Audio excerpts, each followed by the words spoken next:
स्वामी श्रीकांत आपटे जी को मेरा बारंबार नमस्कार है, धन्यवाद है।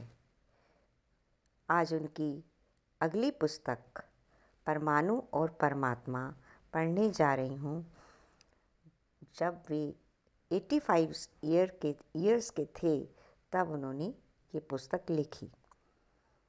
परमाणु और परमात्मा, एक चेतावनी। लिख रहे हैं, आप संसार को कैसा बनाना चाहते हैं? आप संसार को कैसा बनाना चाहते हैं, आपको वैसा आचरण करना पड़ेगा। संसार शून्य है और मनुष्य ने इसे आकार देना है। जैसा आकार देना होगा वैसा रंग रोगन तथा सामग्री आपको इकट्ठी करनी पड़ेगी। गीता के 3 अध्याय के 20वें श्लोक में एक शब्द आया है कि श्रेष्ठ पुरुष बनने के लिए बहुत साधना, बहुत तप करना पड़ता है। अगर वो श्रेष्ठ तत्व का आचरण नहीं करेगा तो संसार उसका अनुसरण नहीं करेगा। संसार के रास्ते पर पहला कदम श्रेष्ठ पुरुष का पड़ेगा, उसका चिन्ह पड़ेगा, उसका निशान पड़ेगा और फिर दूसरे उस पर चलेंगे।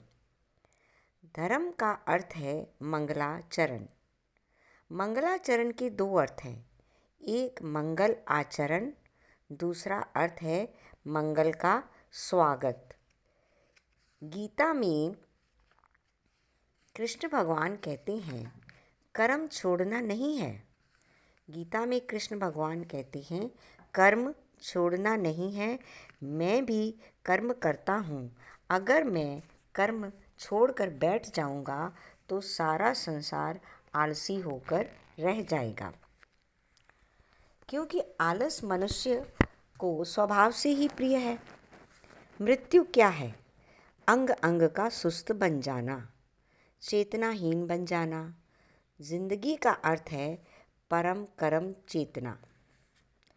मनुष्य कुछ हलचल करता है, यदि उसको खाना यूं ही मिल जाए तो वह बैठने को तैयार हो जाएगा। मनुष्य के अंदर दोनों तत्व पड़े हैं। ये राक्षस भी बन सकता है और देवता भी बन सकता है। हे श्रेष्ठ पुरुष, अगर तू चाहता है कि दूसरे लोग सत्य पथ पर चलें तो तुझे अपने कदम सत्य पथ पर डालने होंगे, नहीं तो संसार का सत्यानाश होगा। श्रेष्ठ पुरुष को अपने आचरण का निरीक्षण आप ही करना पड़ता है।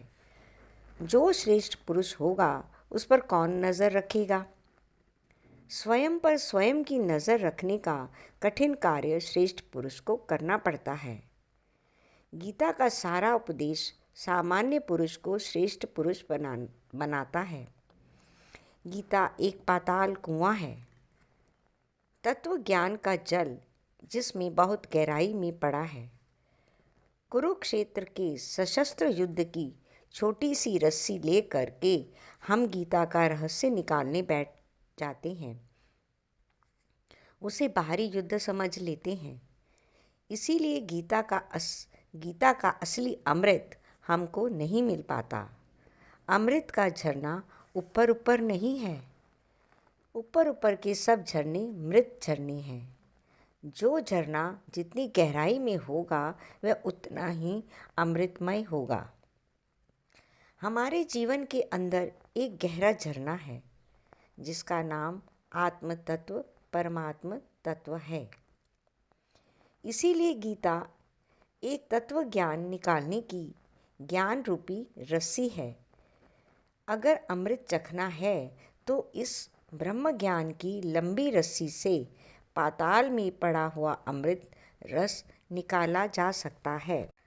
चारों तरफ आज विश्व में आप समस्याएं ही समस्याएं देख रहे हो। चारों तरफ दुख की चर्चा आप सुनते हो। ज़रा आप गहराई में जाकर देखो, ये समस्याएं कहाँ से खड़ी होती हैं? कौन खड़ी करता है? उसका समाधान कौन करेगा? मनुष्य के मन की चालाकी ये है, समस्या खुद खड़ी करता है और उसका समाधान दूसरे से चाहता है। विश्व के अंदर जितने भी मनुष्य निर्मित समस्याएं हैं, उसकी खुद की खड़ी की हुई हैं। हर मनुष्य जब संतान पैदा करता है तब वह अपने से ही समस्याएं खड़ी करता है। अब एक व्यक्ति ने 10 बच्चे पैदा किए, इसका मतलब 10 समस्याओं को जन्म दिया माना गया है कि संतान कुल को तारती है। कभी देखते हो संसार की संतानों की तरफ? क्या संतानें तारक शक्ति की उपासना कर रही हैं या मारक शक्ति की आराधना कर रही हैं? अब हर व्यक्ति समस्याएं खड़ी करे और समाधान सरकार से या और किसी से चाहे, ये हो सकता है क्या? मैं किसी एक सरकार की बात नहीं करता, न भारत की, न अमेरिका की, न रशिया की। कोई भी सरकार समस्या का हल नहीं कर सकेगी, क्योंकि समस्या पैदा करने का काम सरकार नहीं करती है, जनता करती है। इसीलिए जो समस्याएं खड़ी करते हैं उनको ही समस्याओं का हल करना होगा। करोड़ों लोग समस्याएं खड़ी करने वाले और 200-500 व्यक्ति जो सरकार में होते हैं, वे हल कैसे कर पाएंगे? वे क्या कर सकते हैं? क्या 50 करोड़ समस्याओं का हल 500 आदमी निकाल सकते हैं? मनुष्य के स्वभाव में इतनी चालाकी है कि अपने अंदर के दोषों का टोकरा, कूड़े का टोकरा दूसरे के ऊपर डालना चाहता है। आंगन अपना साफ करेगा और पड़ोसी के दरवाजे में कूड़ा डाल देगा।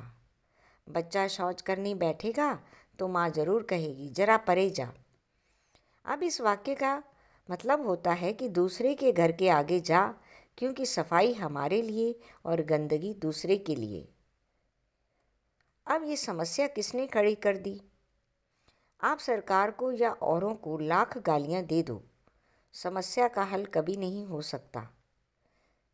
गीता यही कहती है कि हे अर्जुन, ये सब कुछ जो हो रहा है, जो तू दुखी है, अपने ही मोह के कारण है। इस मोह का कारण तू है, ना कोई सरकार, ना ईश्वर। इसीलिए अपने मोह को तुझे ही नष्ट करना पड़ेगा। जब तक मोह नाश नहीं होता, तब तक संसार की समस्या बनी रहेगी। शेष कल। धन्यवाद।